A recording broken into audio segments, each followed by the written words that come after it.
প্রিয় খেলনা নিয়ে খেলো। আম্মু, এই যে আম্মু। হ্যালো, আসসালামু আলাইকুম। সবাই কেমন আছেন? আলহামদুলিল্লাহ, আমি আমার মেয়ে ভালোই আছি। আজ 25শে ফেব্রুয়ারি, 24শে ফেব্রুয়ারি তার জন্মদিন। তার 3 মাস পূর্ণ হলে আজ 25 তারিখ। তো তার জন্মের 3 মাসের পর তার মামার থেকে পাওয়া তার গিফট হলো এই যে। খুব শখ আর খুব ইচ্ছে ছিল যে তার জন্মের পরে এই ধরনের জামা কাপড় তাকে পরাবো। ও ছোট হওয়ার কারণে ওকে পরাতে পারিনি।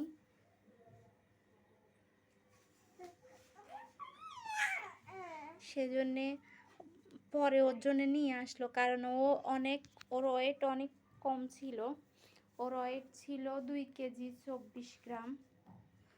তো তখন আমাকে নিয়ে দৌড়াদৌড়ি করার আর সময় ওদের ছিল না। জামা কাপড় কী করে কিনবে, আর ছেলে হবে না মেয়ে হবে এটা তো আমরা জানতামই না।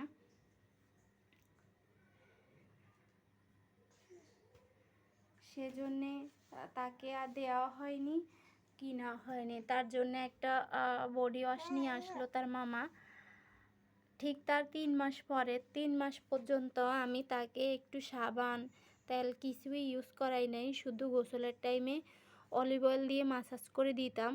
এই 3 মাসে আমার প্রায় 1 কেজি অলিভ অয়েলের মতো গেছে, কারণ ওর শরীরে যে চামড়াগুলো ছিল ওগুলো আমি তেল দিয়ে উঠাইছি। তেল দেওয়ার সাথে সাথে ওগুলো উঠে যাইতো। ওকে আমি গোসল করাই নাই 1 মাস। 1.5 মাসের সময় ওর চুল ফালাইছি, ওকে গোসল করাইছি।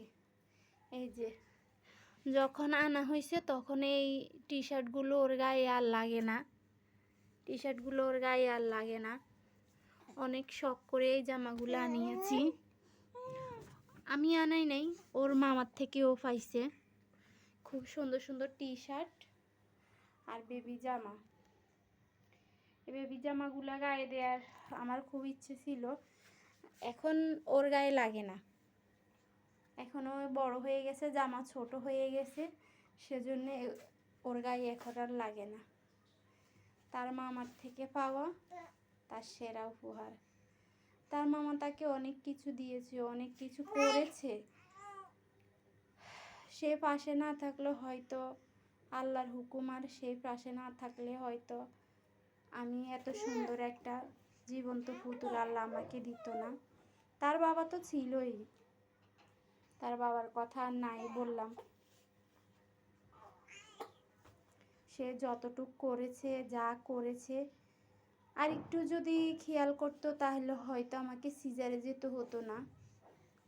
কারণ ও নতুন বাবা হয়েছে, আমিও নতুন মা হয়েছি, সেজন্য আমাদের বোঝাটা অনেক এলোমেলো হয়ে গেছে।